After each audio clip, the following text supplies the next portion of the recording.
마가복음 6장 45절에서 56절 말씀입니다. 저와 여러분이 한 절씩 교독하도록 하겠습니다. 예수께서 즉시 제자들을 제쳐가사 자기가 무리를 보내는 동안에 배 타고 앞서 건너편 벳세다로 가게 하시고 무리를 작별하신 후에 기도하러 산으로 가시니라.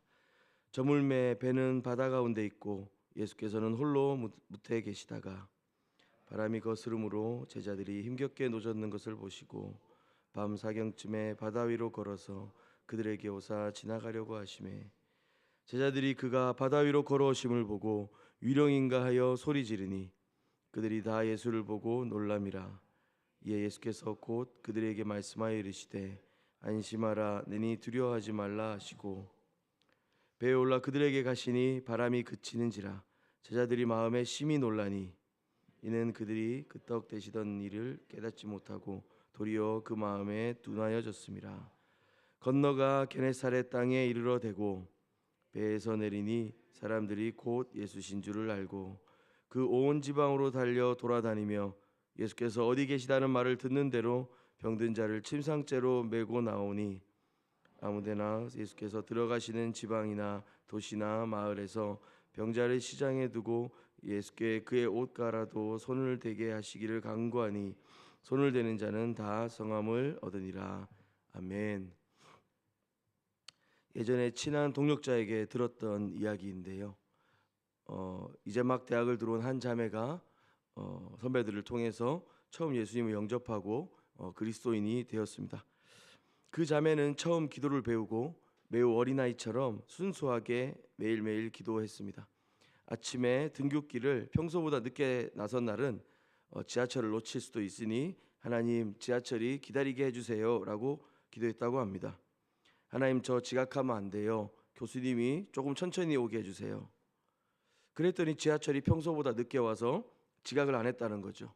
그리고 마침 그날 교수님이 5분 정도 늦게 오셔서 지각 체크에 안 됐다는 것을 막 친구들에게 이야기하고 간증했다는 겁니다.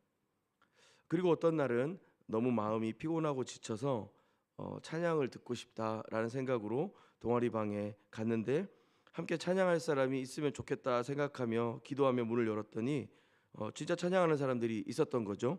그리고 함께 찬양을 하면서 참 하나님이 내 기도를 매우 신실하게 들어주시는구나 라고 생각했다고 하는 겁니다.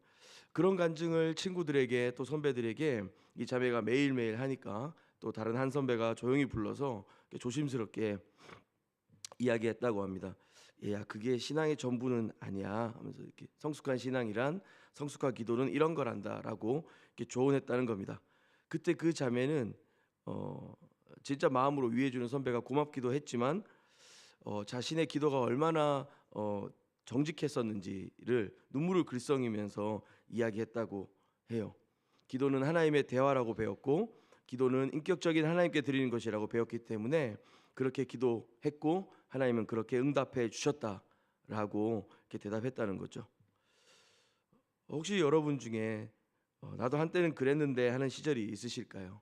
신앙의 순수함, 단순하지만 낭만이 있었던 시절 말입니다. 많은 설교를 듣고 신앙적인 체험을 가지고 배우고 훈련을 받을수록 무뎌지는 자신을 혹시 느끼실 때가 없는지 말이죠.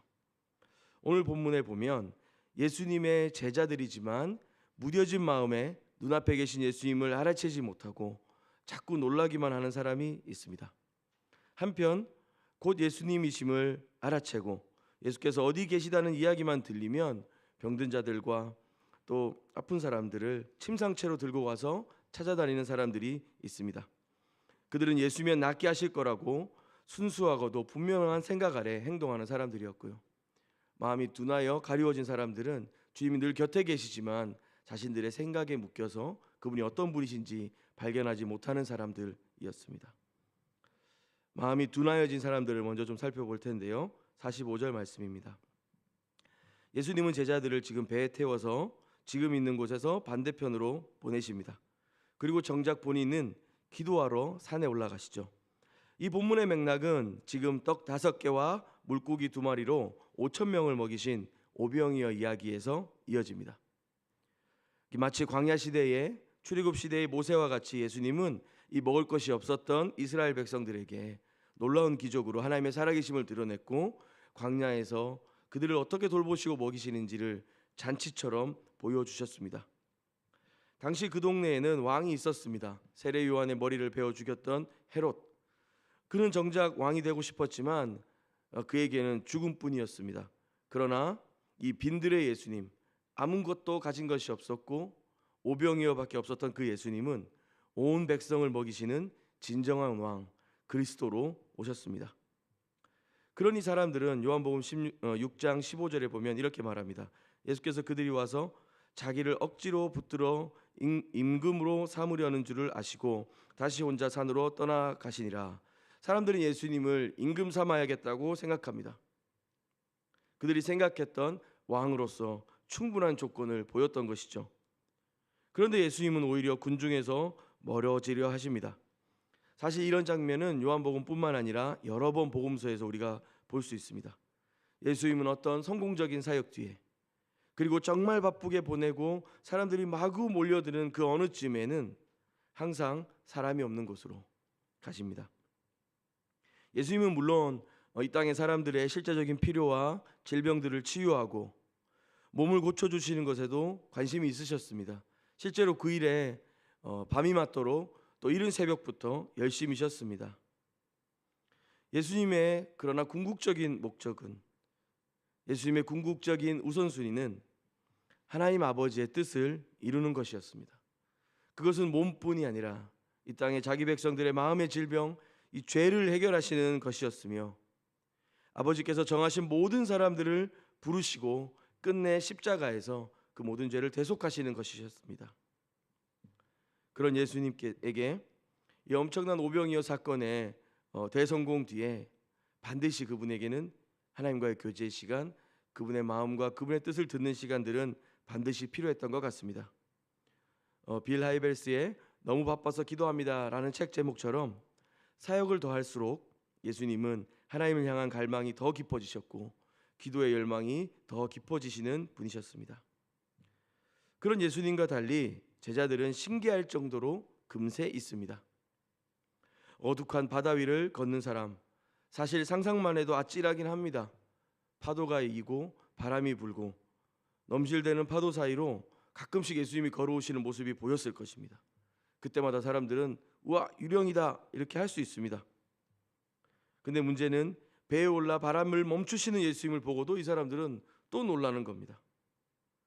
마가복음을 기록한 마가는 이 상황의 원인을 밝힙니다. 52절 말씀입니다. 이는 그들이 떡 대시던 일을 깨닫지 못하고 도리어 그 마음이 둔하여졌음이로라. 그 오병이어 사건을 그들은 단순히 기적으로 기억했고 예수님이 그 일 가운데 보이셨던 그리고 그 이후에 기도하러 가시던 그분의 삶의 우선순위와 그분이 무슨 일로 이 땅 가운데 오셨는지를 알지 못했습니다. 금세 잊고 그들의 마음이 둔하여졌습니다. 이렇게 둔하여진 제자들의 마음, 또 다른 표현으로는 굳어진 마음이라고도 하는데요. 이 마음은 예수를 보지 못하게 합니다. 아니 곁에 두고 보고 있지만 자리와 몸은 교회 안에 있지만 그가 행하신 사역과 하나님 중심적인 기도의 삶과 우선순위가 아무것도 아닌 것이 되는 상황인 것이죠. 그들에게 이런 생각은 있었습니다. 이런 예수라면 우리 이스라엘이 그동안 고생해온 삶을 갚아줄 수 있을 것이다. 그가 만약에 메시아라면 이제 우리도 다른 민족들처럼 떵떵거리며 살 수 있겠다. 이가 만약에 하나님 약속하신 그 왕이라면 이 로마 제국도 우리가 이길 수 있다. 그런 대중들은 많았습니다. 제자들 중에서도 이런 마음을 가진 사람들이 있었습니다. 그래서 그들은 기적이 중요했고 그래서 그들은 유행과 그 대중들의 인기가 중요했습니다. 그러나 예수님은 대중의 인기에 영합하지 않으십니다. 오히려 떠나 하나님 앞에 그 뜻을 묻고 무릎을 꿇습니다. 그러나 제자들과 대중들은 예수가 유명해지고 예수님이 더 힘있는 사역을 해가면 해갈수록 그 예수님을 잃어갑니다. 진짜 예수님을 잊어가는 것이죠. 두 번째 부류의 사람을 소개하겠습니다. 침상째로 메고 나오는 사람들인데요. 54절 말씀에 보면 이제 예수님께서 그 풍랑을 멈추시고 배에서 내리십니다.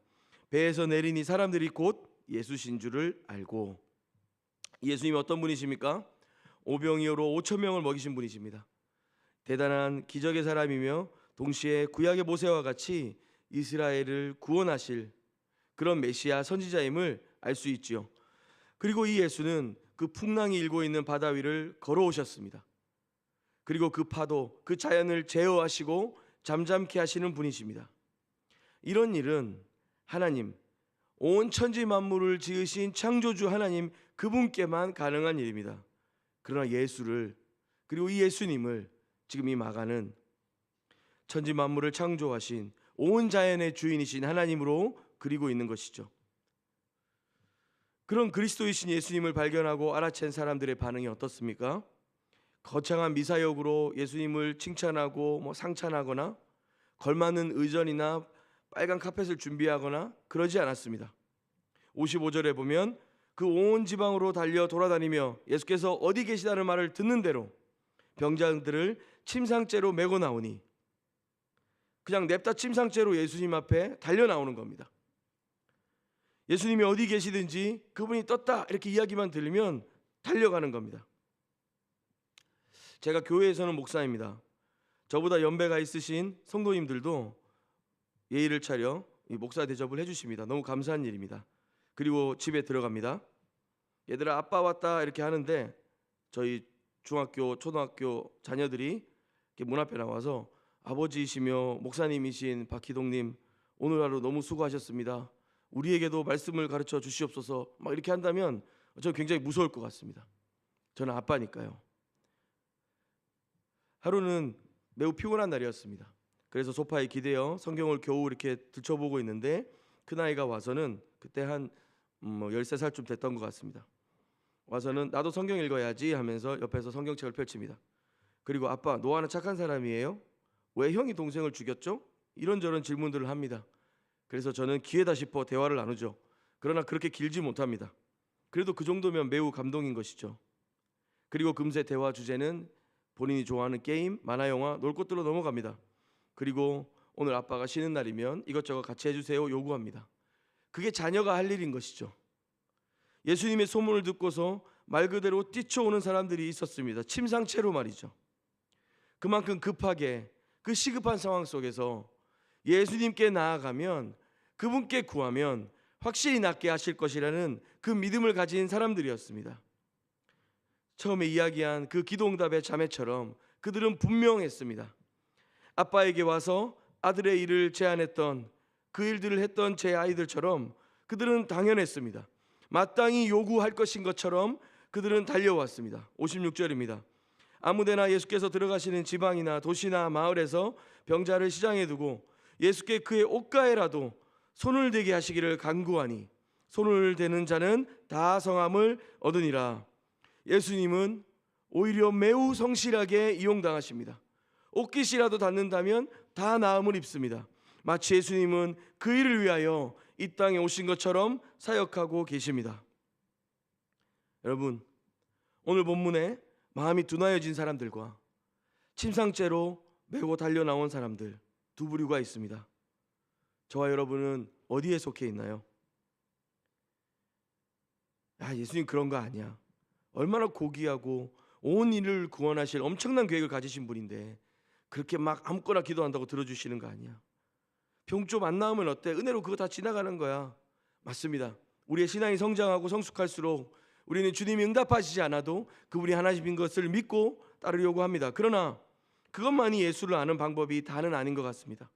예수님 곁에서 그 놀라운 기적과 이사를 경험하면서도 예수님의 진정한 관심이 어디 있는지 알아채지 못하고 마음이 굳어지고 둔하여져서 놀라기만 하는 그 사람들, 군중들 중에 그들은 예수님께 가까이 있었고 그 기적의 연속에 직접 참여하기도 했던 사람들이지만 그들에게 예수님은 그 이상이어야 했던 것이죠. 하지만 예수님의 소문만 들리면 침상째로 친구를 들고 달려가서 낫기를 구하는 사람들이 있었습니다. 다소 이기적으로 보이기까지 합니다. 치유만을 바라는 것은 건강한 신앙이 아닌 것 같습니다. 그러나 예수님은 그들에게 긍휼과 은혜를 베푸시기를 아끼지 않으십니다. 마치 그런 그들에게 이용당하시기 위해서 이 땅에 오신 것처럼 예수님은 그들을 섬기십니다. 주님 계신 곳을 향해 정직하고 솔직한 마음으로 달려갈 수 있으면 좋겠습니다. 때로는 성숙보다, 우리의 종교적인 체면보다 하나님께 나아가는 것을 방해하고 그분을 누리는 것을 놓치게 하는 것들 있습니다. 오늘 하루 우리가 좀 더 순수하고 정직하게 하나님 앞에 나아갔으면 좋겠습니다. 매 주일 예배마다 그 은혜를 추억하며 한 주 겨우 견디는 사람들이 아니라 매일매일 주님 공급하시는 은혜를 따라 그렇게 살아가는 삶이 되기를 원합니다. 기도하겠습니다. 살아서 오늘도 우리 곁에 계시고 역사하시는 하나님 아버지, 우리의 작은 신음소리와 우리의 하찮은 고백과 간구에도 신실하게 응답하시고 은혜 주시는 주님을 찬양합니다. 오늘 말씀을 기억하며 우리가 주님 계신 곳 어디라도 믿음으로 달려가고 구하고 그 곁에 서기를 원합니다. 주님이 원하시면 무슨 일이든 하실 수 있는 것을 믿음으로 고백합니다. 우리의 마음이 가려워지고 아둔하여 곁에 가신 주님을 발견하지 못한 채로 그렇게 살아가지 않게 하여 주시고 겸손히 주님 앞에 믿음으로 살아가는 오늘 하루 될 수 있도록 주님 은혜 허락하여 주시옵소서. 감사합니다. 예수님의 이름으로 기도합니다. 아멘. 우리 두 가지 기도 제목으로 함께 기도하실 텐데요. 먼저는 둔하고 굳어진 우리 마음이 이 성령의 만지심으로 부드럽게 되어서 하나님 곁에서 더욱 친밀하게 동행할 수 있도록 기도했으면 좋겠습니다. 두 번째로 침상째로 달려온 사람들처럼 오늘 우리 예수님을 향해 주저없이 우리의 간절함으로 나아가고 그분의 치유와 회복과 위로를 누릴 수 있도록 기도했으면 좋겠습니다. 이 두 가지 기도 제목으로 기도하신 후에 개인 기도로 나아가도록 하겠습니다.